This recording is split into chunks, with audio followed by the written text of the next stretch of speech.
ముందుగా బొజ్జ సంజయ్ రెడ్డి గారు, కేటీఆర్ గారు free bus, RTC free bus గురించి చేసిన వ్యాఖ్యలు అయితే ఆయన ఆ తర్వాత క్షమాపణ చెప్పినప్పటికీ ఆ వ్యాఖ్యల్ని మనం ఎలా చూడాలి?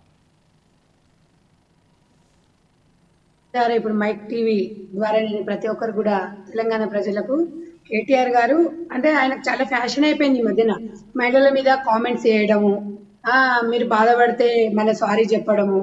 అంటే నేను ఒకటి అడుగుతున్నానండి, తెలంగాణ ప్రజలు బ్రేక్ డాన్సులు చేసుకునే వాళ్ళ అని నేను అడుగుతున్నా.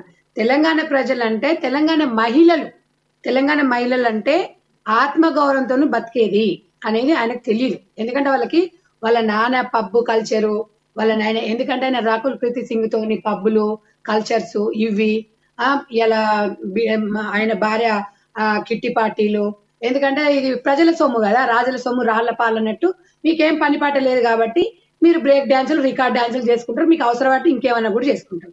కానీ మా తెలంగాణ మహిళల ఆత్మగౌరవం కోసం ఇలా సీతక్క ఏమన్నది బస్సులో వచ్చేటప్పుడు ఎల్లిపాయలు ఒలుస్తారు అది ఒలుస్తారు అంటే నిజంగా కూడా పొట్టకూటి కోసం ఇలా మనం ట్రైన్లలో కూడా ఒకప్పుడు చూసినాం. ఆ టైం వేస్ట్ కాకుండా ప్రతి మహిళ పొట్టకూటి కోసం వీళ్ళలాగా బలిసి కొవ్వెక్కి కొట్టుకోవట్లేదు తెలంగాణ ప్రజల సొమ్ము తినుకుంటూ. నేను అనేది ఏంటంటే బాధ అనిపిస్తుంది సార్, ఎందుకంటే మహిళల మీద కామెంట్ చేయడం అనేది వాళ్ళు పాపం ఊట ఇళ్ళని వాళ్ళు ఇవాళ ఉల్లిగడ్డ పొట్టు తీసుకొని పోతున్న తప్పు లేదు కదా, వాళ్ళు తప్పు చేయట్లేదు కదా.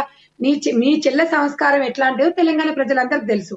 ఎందుకంటే ఇలా చీప్ లిక్కర్లు అమ్ముకుంటూ టెండర్లు తీసుకుంటూ తెలంగాణ మహిళల మనోభావాలకు దెబ్బతినే విధంగా 29వ రాష్ట్రం ఒక మహిళగా ఈరోజు తివార్ జైల్లో ఉందంటే మీరు సిగ్గుపడాలి. తెలంగాణ మహిళలు కాదు, తెలంగాణ రికార్డ్ డాన్సులు కాదు, బ్రేక్ డాన్సులు, క్రాబరీ డాన్సులు ఇంకేదైనా చేసుకుంటావు అయ్యా, నువ్వు చేసుకుంటావు. నీకు అసలు మహిళ అంటే ఒక గౌరవం లేదు.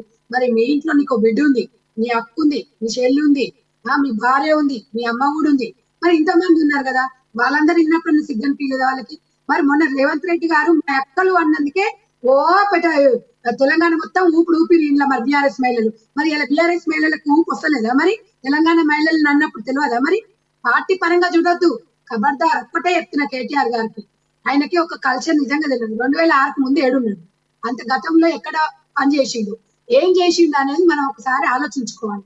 తెలంగాణ ప్రజలు ఒక పూట పస్తులు ఉంటారు కానీ మనోభావం దెబ్బ తీసుకునే విధంగా వాళ్ళు బిహేవ్ చెయ్యరు.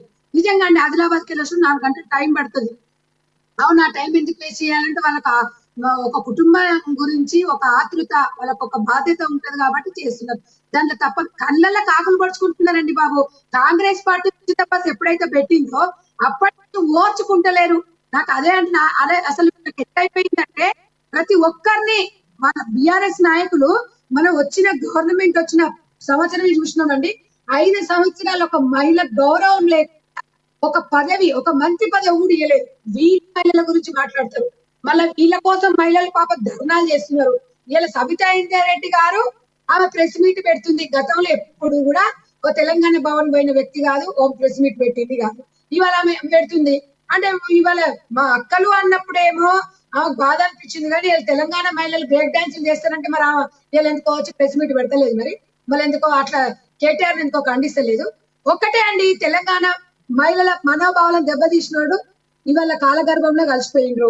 ఇవాళ నేనే గాని మీరే గాని ఇంకా మీ ఇంట్లో అక్కజల్లు ఉంటారు, మా ఇంట్లో ఉంటారు, అందరు ఉంటారు. మనోభావాల దెబ్బతీసే విధంగా రైట్ మీకు ఇవ్వలేదు. తెలంగాణ ప్రజలు మీకు ఇట్లా కొవ్వెక్కి కొట్టుకుంటున్నారనే మీకు కర్రగాల్చి వాత పెట్టి మిమ్మల్ని 5 సంవత్సరాలు ప్రతిపక్షంలో కూర్చోబెడితే కనీసం ఇకనైనా మీకు అది వస్తుందేమో, ఇకనైనా కొంచెం జ్ఞానోదయం కలుగుతుందేమో అనుకుంటున్నాను. మీరు ఇవాళ తెలంగాణ ప్రజలు మహిళలే ఇలా ఆకాశంలో సగభాగం, ఇలా మహిళలు వంట వార్పులు చేసి ఇలా మహిళలు కూడా జైళ్లకు పోయిర్రు, తెలంగాణ కోసం ఉద్యమాలు చేసిర్రు, ఎన్నో నిరసన కార్యక్రమాలు చేస్తే ఆ ఫలితమే ఇవాళ మీ కుటుంబం మొత్తము ఇవాళ దోసుకొని తిని ఇష్టానుసారంగా బలుపు మాటలు అంటున్నవి, అవి మామూలు మాటలు కూడా కావు. బ్రేక్ డాన్స్లు ఏంటండి, వాట్ ఈస్ దిస్? తెలంగాణ ఇది. తెలంగాణలో బ్రేక్ డాన్స్లకు, క్రాబరీ డాన్స్లకు పబ్బు కల్చర్ లేదు. కేటీఆర్ కుటుంబానికి ఉంది, కేసీఆర్ కుటుంబానికి ఉంది. ఆయన నేర్పించిన విధానం అది. నువ్వు ఒక మంచి పని చెప్పు, ఒక మహిళల కోసం చెప్పు. నువ్వు ఇవాళ అంటివి అప్పుడే మనోభావాలు, నువ్వు అనేదన్నీ అంటావు, చేసేదవన్నీ చేస్తావు, అనే మాటలు అంటావు, మళ్ళీ ట్విట్టర్ ద్వారా చెప్తావు. ట్విట్టర్ ఎవరు చూస్తాడని తెలంగాణ ఉల్లిగడ్డ కోసుకుని ఉల్లిగడ్డ పొట్టు తీసుకుని ఆడామో చూస్తారా, కొత్తిమీర కట్టెలు కట్టుకునేది చూస్తారా? మహిళలు ఉద్యోగస్తులు ఉంటారు, వాళ్ళందరూ ఉంటారు. నువ్వు భయశీలతగా బహిరంగ క్షమాపణ చెప్పాలి. ట్విట్టర్ వేదిక కాదు. ట్విట్టర్ వేదిక అనేది నువ్వు ఇంగ్లీష్ లో ఉండొచ్చు, నువ్వు ఇంగ్లీష్ లో నువ్వు అమెరికాలో పెరుగు అమెరికాలో చదువుకున్నావేమో అమెరికాలో అదైనా కానీ తెలంగాణ ప్రజలకు నీకే వేదికగా పెట్టు. బిఆర్ఎస్ పార్టీ ఆఫీస్ లో పెట్టుకొని అన్ని మీడియా సమావేశంలో తెలంగాణ అక్కజిల్లలకు నువ్వు ఏది కాళ్ళు గాడి నెత్తిలో పోసుకున్నా కూడా మీరున్న నేను తీర్చుకోలేను, నేను తప్పుగా మాట్లాడినా అని చెప్పు. ఇంత అంత పాయచిత్తం కలుగుతుంది. అయినా కూడా మీ నోరు అదుపులో ఉండదు. మీకు ఎట్లా అంటే ఇప్పుడు కాలుగాల పిల్లిలాగా మీరు ఏం చేస్తారో అర్థం కావట్లేదు. మీకు మతి భ్రమించిపోయింది. కానీ ఒక్కటే అండి, సంస్కారం అనేది చాలా ఇంపార్టెంట్. నువ్వు నీ కుటుంబంలో నువ్వు ఏం చదువుకున్నావు నాకు తెలియదు కేటీఆర్ అన్న, కానీ నీకు మాత్రం సంస్కారం లేదు, నీ కుటుంబానికి కూడా సంస్కారం లేదు. అసలు ఒక కుటుంబ గౌరవం అంటే తెలియదు, కుటుంబ విలువలు అంటే తెలియదు, ఒక కుటుంబ బాధ్యత అంటే తెలియదు. ఏంటంటే మీరు తెలంగాణ ఊపులో ఇవాళ మీ ఇంట్లో 4 పదవులు వచ్చినాయి తప్ప నిజంగా కూడా బయటికి పోతే పైసలు పని కూడా మీరు పనికిరారు. ఇంగ్లీష్ రాగానే కాదు అది సంస్కారం అనరు. చదువుకోకపోయినా సంస్కారం ఉండాలి. ఒక మహిళ అంటే గౌరవం ఉండాలి. ఇలా చిన్నది ఏది కాంగ్రెస్ పార్టీ ఏ చిన్న కార్యక్రమం చేసినా కూడా ఓర్చుకోకుండా ఏదన్నా ఉంటే వాళ్ళ దగ్గర పోయి అయితే అండి హెలికాప్టర్ దిగలేదు, కారు కింది దిగలే, ఇట్లా ఉండే తైతాయి. ఇప్పుడు ఎట్లా ఉంది, ఇప్పుడు ఎట్టుంది? మీకు పదవులు పోయిన తర్వాత బీదోలు కనిపిస్తారు, రైతులు కనిపిస్తారు. మరి రైతులు అంతా నువ్వు ఇలా రైతులకు మేము రుణమాఫీ చేస్తుంటే మీరు ఓర్చుకోలేక బాధపడుతున్నారు. అసలు ఏం చేయాలో అర్థం కాక చింపుకుంటున్నారు ఒకరికొకరు. మరి ఇవాళ ప్రతి మహిళా రైతులు కూడా ఉన్నారు. మీకు అర్థం కాదు, మహిళల ఆత్మగౌరవం గురించి మీకు అర్థం కాదు. ఎందుకంటే మీరు ఇక్కడ పెరగలే కదా, పుట్టింది ఇక్కడ పుట్టిరేగా, పెరిగి అక్కడ పెరిగి ఇక్కడ జాబులు చేసిరు. గతంలో 2006 ముందు నువ్వు ఏం చేసేవాడివి? నువ్వు పెట్రోల్ బంక్ లో పని చేసేవాడువా, లేకపోతే అక్కడ వాష్రూమ్స్ అడిగే వాళ్ళవా, లేకపోతే ఇంకేం చేసేటాడు?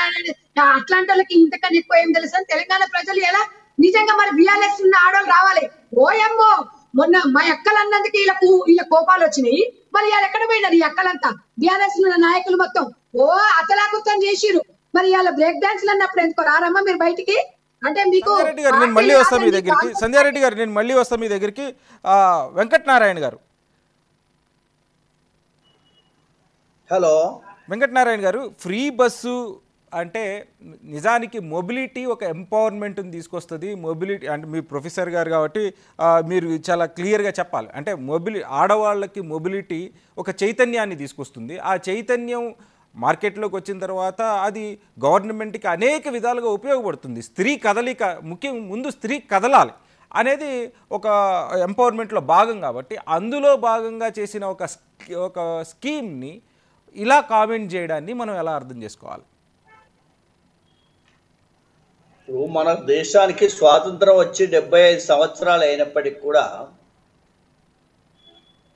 ఇవాళ చాలా మందికి ఒక అభివృద్ధి క్రమంలో భాగస్వామ్యం కాలేకపోయినారు అనేది గుర్తించాలి.